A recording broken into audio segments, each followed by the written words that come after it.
Hi friends, welcome. இந்த வீடியோவில் டிஎன்பிஎஸ்சியில் expect பண்ணக்கூடிய முக்கியமான 15 கொஸ்டின்ஸை டெய்லியும் பார்க்கலாம். வாங்க வீடியோக்குள்ளே போகலாம். ஃபஸ்ட்டு கொஷின், தமிழ்நாட்டின் மிக நீளமான தேசிய நெடுஞ்சாலை எண் எது? ஆன்சர் 44. தமிழ்நாட்டின் மிக நீளமான தேசிய நெடுஞ்சாலை எண் எது? ஆன்சர் 44. அடுத்த கொஷின், தமிழ்நாட்டின் மிக குறைவான நீளம் கொண்ட தேசிய நெடுஞ்சாலை எண் எது? ஆன்சர் 785. தமிழ்நாட்டின் மிக குறைவான நீளம் கொண்ட தேசிய நெடுஞ்சாலை எண் எது? ஆன்சர் 785. அடுத்த கேள்வி, சென்னை மகாஜன சபையின் முதல் தலைவர் யார்? Answer P. ரங்கையா.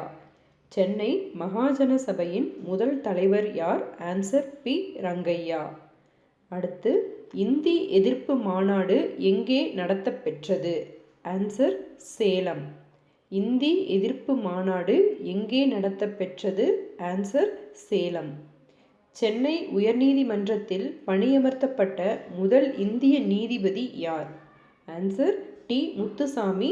1877.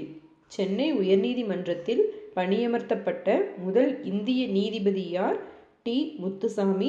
1877. மாகாண தன்னாட்சியை அறிமுகம் செய்த சட்டம் எது? ஆன்சர் இந்திய அரசு சட்டம் 1935. மாகாண தன்னாட்சியை அறிமுகம் செய்த சட்டம் எது? ஆன்சர் இந்திய அரசு சட்டம் 1935. 1933 ஜனவரி 8 எந்த நாளாக அனுசரிக்கப்பட்டது? ஆன்சர் கோவில் நுழைவு நாள். 1933 ஜனவரி 8 எந்த நாளாக அனுசரிக்கப்பட்டது? ஆன்சர் கோவில் நுழைவு நாள். திருச்சிராப்பள்ளி சுதந்திர பிரகடனத்தை வெளியிட்டவர் யார்? ஆன்சர் மருது சகோதரர்கள்.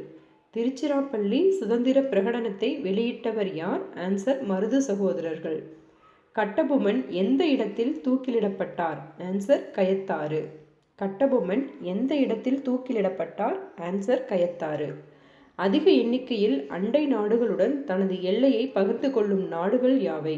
ஆன்சர் ரஷ்யா, சீனா. அதிக எண்ணிக்கையில் அண்டை நாடுகளுடன் தனது எல்லையை பகிர்ந்து கொள்ளும் நாடுகள் யாவை?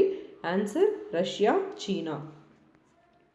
இந்தியாவிற்கு சொந்தமான எந்த பகுதி மேற்கு வங்காளம் மற்றும் வங்காளதேசத்திற்கு இடையேயான எல்லையில் உள்ளது? ஆன்சர் டீன்பிகா. இந்தியாவிற்கு சொந்தமான எந்த பகுதி மேற்கு வங்காளம் மற்றும் வங்காளதேசத்திற்கு இடையேயான எல்லையில் உள்ளது? ஆன்சர் டீன்பிகா. ஆசியாவின் டெட்ராய்டு என அழைக்கப்படுவது? ஆன்சர் சென்னை. ஆசியாவின் டெட்ராய்டு என அழைக்கப்படுவது? ஆன்சர் சென்னை.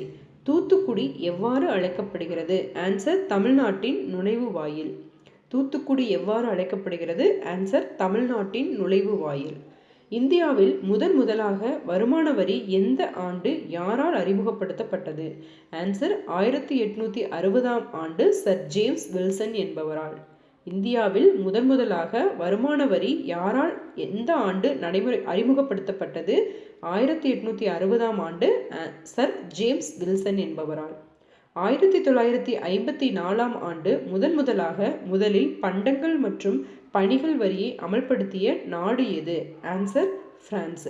1954ஆம் ஆண்டு முதலில் பண்டங்கள் மற்றும் பணிகள் வரியை அமல்படுத்திய நாடு எது? Answer France. ஸோ இந்த 15 கொஸ்டின்ஸும் இம்பார்ட்டண்ட்டான கொஸ்டின்ஸு. ஐ ஹோப் இந்த வீடியோ உங்களுக்கு யூஸ்ஃபுல்லாக இருக்கும்னு நினைக்கிறேன். இந்த கொஸ்டின்ஸோட PDF லிங்க்கை வந்து டிஸ்கிரிப்ஷனில் ஆட் பண்ணியிருக்கேன். வேணுங்கிறவங்க அந்த லிங்க்கை கிளிக் பண்ணி டவுன்லோட் பண்ணிக்கோங்க. தேங்க்யூ. நெக்ஸ்ட் வீடியோவில் பார்க்கலாம்.